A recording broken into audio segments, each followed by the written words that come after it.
मध्य प्रदेश में नगरीय निकाय चुनाव की तारीखों को लेकर कई तरह की अटकलों का बाजार गर्म है। कहा जा रहा है कि नगरीय निकाय चुनाव बोर्ड परीक्षाओं के बीच में होंगे। बाल आयोग ने बाकायदा निर्वाचन आयोग को एक पत्र लिखा। वहीं अब राज्य निर्वाचन आयुक्त बसंत प्रताप सिंह ने इस मामले पर पूरी तस्वीर साफ कर दी। उन्होंने कहा कि चुनाव कराने से पहले बहुत सी बातों पर विचार किया जाता है, जैसे चुनाव की तारीखों के बीच में कोई सार्वजनिक आयोजन तो नहीं हो रहे, कहीं लोगों की गैदरिंग तो नहीं हो रही, कोई त्योहार या उत्सव तो नहीं पड़ रहा, कोई ऐसा कारण तो नहीं जिसके चलते कोई व्यक्ति वोट डालने ना पहुंच पाए।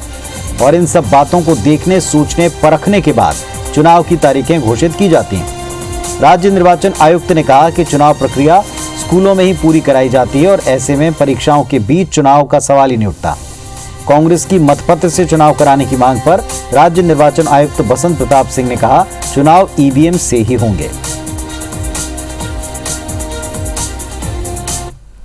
ये कह रहा हूं कि जब भी चुनाव होंगे वो इस तरीके से होंगे कि वो परीक्षाओं को डिस्टर्ब नहीं करें चुनाव। और अब वो पुराना ज़माना भी नहीं रहा कि भोंपू लगा रहता था और शोर मचा रहता था। अब तो बहुत सारे बंधन चुनाव प्रचार पर भी हैं, वो इन चुनावों में भी लागू रहेंगे। तो बहुत ऐसा नहीं होगा कि कोई परीक्षा को दिक्कत हो जाए। और सीधे भोपाल का रुख करते हैं, हमारे सहयोगी राकेश हमारे साथ में जुड़ रहे हैं, उनसे जानने की कोशिश करते हैं। राकेश, एक तो ये साफ हो गया कि परीक्षाओं के बाद में इलेक्शन हो पाएंगे और अब की बार किसी भी दल के लिए इतना आसान नहीं रहने वाला।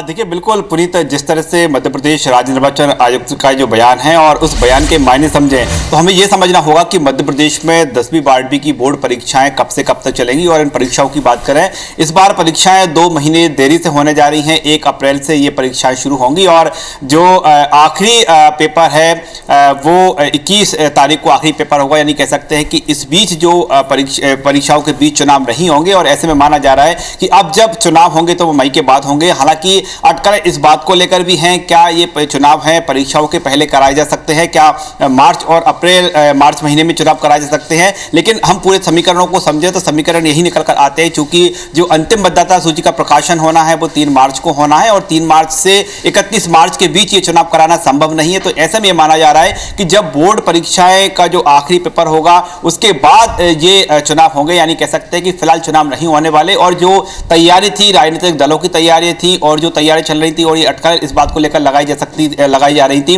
कि बोर्ड परीक्षाओं के बीच चुनाव हो सकते हैं। लेकिन अब ये राज्य निर्वाचन आयोग के इस बयान के बाद ये साफ हो चुका है कि फिलहाल जब तक बोर्ड परीक्षाएं चलेंगी तब तक चुनाव नहीं होने जा रहा है। और इसके पीछे जो तकनीकी रूप से कारण यही है कि जो तमाम मतदान केंद्र हैं वो अधिकांश स्कूलों में बनाए जाते हैं और जब परीक्षाएं चलेंगी तो इन स्कूलों में चुनाव कैसे हो सकते हैं। दूसरी ओर जो चुनाव में शिक्षा विभाग का जो पूरा महकमा है वो भी उसकी ड्यूटी लगती है और यदि परीक्षाएं होती है तो उसका परीक्षाओं के साथ मूल्यांकन का कार्य भी शिक्षकों को करना होगा। तो दोनों ही तकनीकी कारणों से हम स्पष्ट कह सकते हैं कि फिलहाल जो है अप्रैल में चुनाव नहीं होने जा रहे हैं, बल्कि परीक्षाओं के समापन के बाद ये परीक्षा की तारीख घोषित की जाएगी।